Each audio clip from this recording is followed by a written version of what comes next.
you talk to me. You know make no call for you. You know say hold me closely. Even go a walk for you. You know say you are my baby. This your love can't reject when me yep.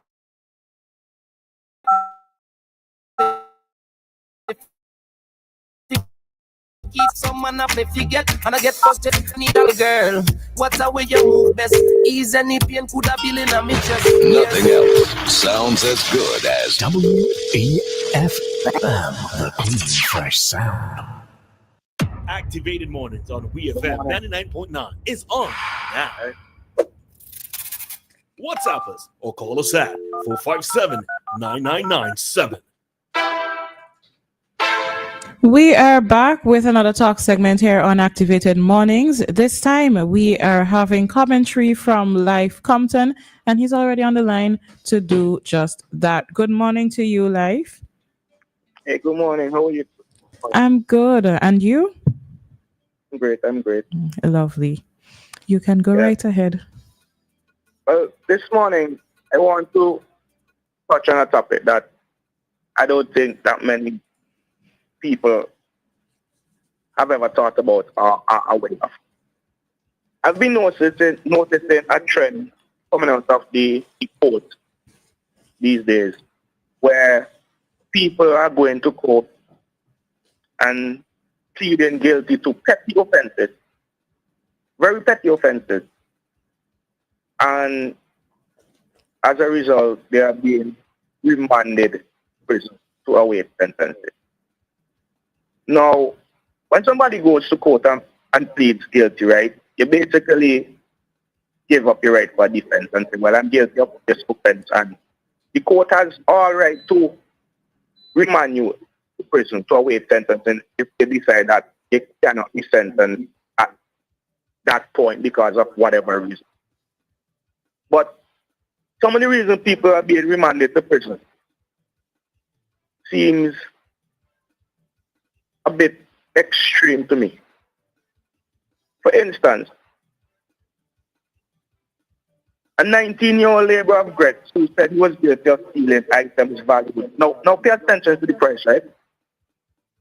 This guy is 19 years old and he stole items valued at $36.37 per massive. And when he appeared in court, he said, well, I was guilty of this. And he was not sentenced right away or dealt with right away. He was remanded. Now, this is a 19-year-old person to be remanded to prison for stealing $36.37 worth of items, right? There was another incident where a 50-year-old resident, he's 50, he stole items valued at $175.86. And he was also remanded from the sentencing. Now this next one, this generated a lot of discussion on social media where a young lady by the name of Shama Pollard, she had threatened to shoot her. I will blow off your head. He told her child's father, I will blow off your head. And you've been put on dead long time. And she appeared in court and she pled guilty. And she was also remanded. But when she was leaving, she said, I'm going to make sure he goes to prison for not paying child support. So obviously this was an argument between a mother and the father of a child, and it feels like some level of frustration what's involved in those comments. So I was wondering, was remand sending her to prison for await sentencing, was that actually the right thing to do? No, there's instances where persons go to court and plead guilty, and you know you definitely have to remand them. One such incident is Devon Bob. He's a 28-year-old laborer of Barrel. He pled guilty to possession of firearm ammunition. So obviously, he's going to prison because the court has taken a view that firearm offenses are very serious, and once you're found guilty, you're going to prison. So he has been remanded. So there's no argument about that one. But there's another guy, he was caught with marijuana. He appears to be a foreigner. He said guilty, he was remanded. No problem with that one either. But there's another one, 47 resident, he pleads guilty to stealing a bag. bought back $95, remanded, 2 away sentences. Now, this one is the one that really got me thinking, right? This offense was committed over a year ago. Brian Jack, a 59-year-old security guard of Camden Park, he pled guilty, right, to receiving 2 gold and black rings. While a 35-year-old construction worker, Evander Antoine, he pled guilty to receiving a belt. This took place over a year ago, and these guys were remand. Now, I'm saying this to say, right, is it always necessary because somebody is guilty to send them to prison? What if in the long run you decide that this offense warrants a fine or a suspended sentence? That person will have already gone to prison. Probably, if they're in a job, probably lost the job. And then they have to deal with the backlash from society. You know how people react to people who are gone to prison. You know. So it's just like a practice that I'm not sure if it could be dealt with different. Certain people could be dealt with differently with certain crimes. Now, looking back, right, back in 2000, around 2017, there was this case where a 30-year-old businessman, he was found guilty of having thousands and thousands of dollars in counterfeit notes. And he had pled guilty. But the magistrate allowed him to keep his bail and come back to court on his next court hearing without being remanded. So therefore you can see discretion. Magistrates allow discretion on these issues. Now, what I'm saying, I don't want anybody to get me wrong what I'm saying, right? The court has all right to remand you to await sentencing once you plead guilty of offences. But my question is, could the court look at the person, ask certain questions? Well, are you employed? You pled guilty. Do you want to tell me your circumstances lead up to why you did this? Or whatever. Or could the matter be sped up where you say, okay, cool, this is only $30 worth of. Let me just sentence you one time, fine you. So, okay, I'm just wondering, right? Because like, what spurred this discussion is the lady that was remanded for killing her husband, and a lot of people seem to think that the court could have been a bit more lenient and sending her to prison, seeing that some level of frustration was involved in that. So that's just something for people to think about this morning. All right, so and comment. Okay, let me just engage a little bit with that. So I hear you, and I'm not just looking at any specific situation in this case, but do you think that maybe sending or placing them on remand, let's say for a week, is supposed to be like a deterrent for them to get a taste of what having your freedom removed or being denied your freedom for a week? In terms of if you understand what it means to have your freedom denied, that it might be a deterrent for them to do something else on another occasion. Do you think that maybe that's how it's being looked at?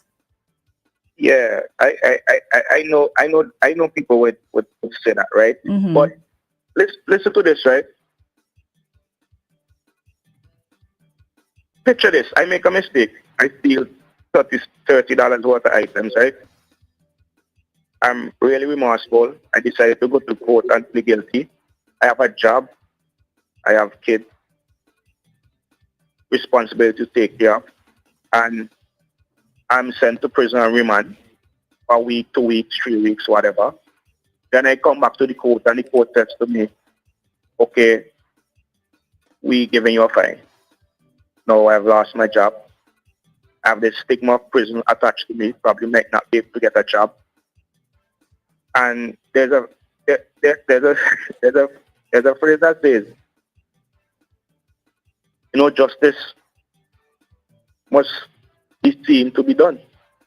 You know, so as I said, the court has all right to do that, right? But if you look at a lot of incidents with lawyers, some of them argue that, you know, a guilty plea doesn't automatically mean remand, except in like very serious cases where prison time is likely. The judge will normally remand you. In lesser cases, judges might allow bail to be continued or sentenced right away. You know, how is it affecting the public, right? To have someone who has a charge. I have this charge on my head over a year, and I go to court and say, well, I'm pleading guilty. So that shows I don't really have any intentions of absconding from the case or not attending court. And 2 gold and black rings and a belt, and I'm in prison, and obviously these people are employed. This is a 59-year-old security guard remanded for receiving 2 gold and black rings. He didn't steal them, he received them. Probably someone stole them and sold it to him. And he's 59 and he's a security guard and he's in prison, so obviously he's gonna do the job. All right. Well, so that's my take on that this morning. I know a lot of persons gonna have different opinions, but that's my contribution this morning. All right, cool. All right, thanks, Lyf. All right.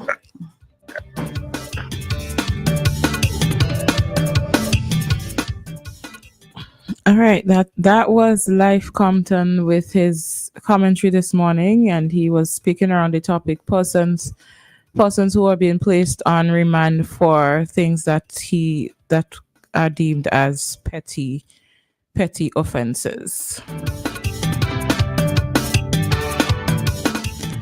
Now, I really am not sure how to go about this one. I think I do see where Lyf is coming from, but because these are criminal offenses and we all are aware that if you commit a criminal offense, there is a penalty to be paid. I don't know if it's a case where persons can be, because he spoke about the fine that can be attached to it. If it's a case where persons can be fined, or maybe there is a law or rule that says your first time, if it's according to the offense, we give you this fine.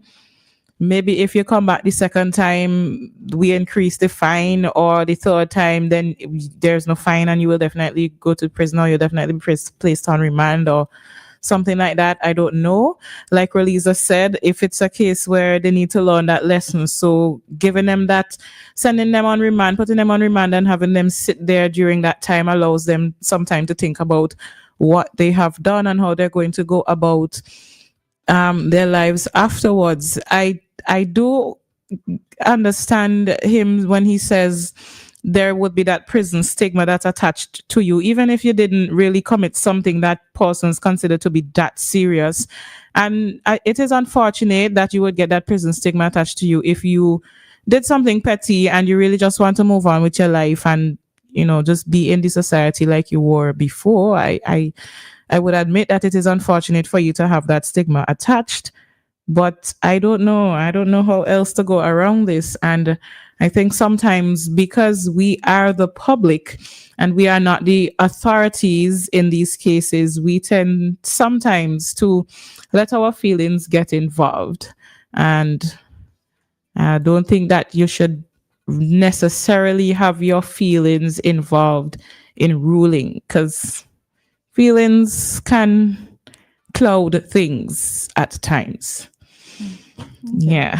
All right. So it is an interesting question that Lyf did put forward, but I suppose my initial thought, and it goes back to the same question that I asked him, is if this is supposed, because nobody likes to have their freedom denied.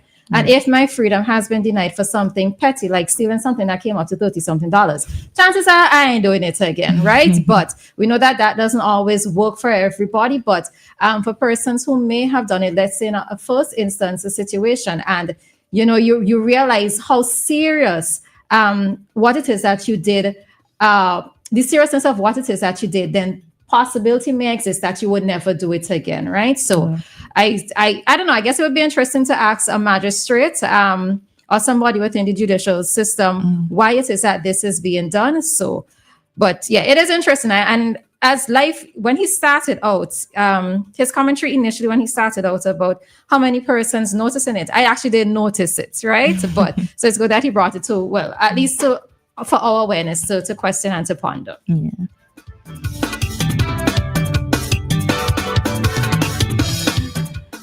Well, we have our cup chat in just a couple of minutes, so we are going to head out of this.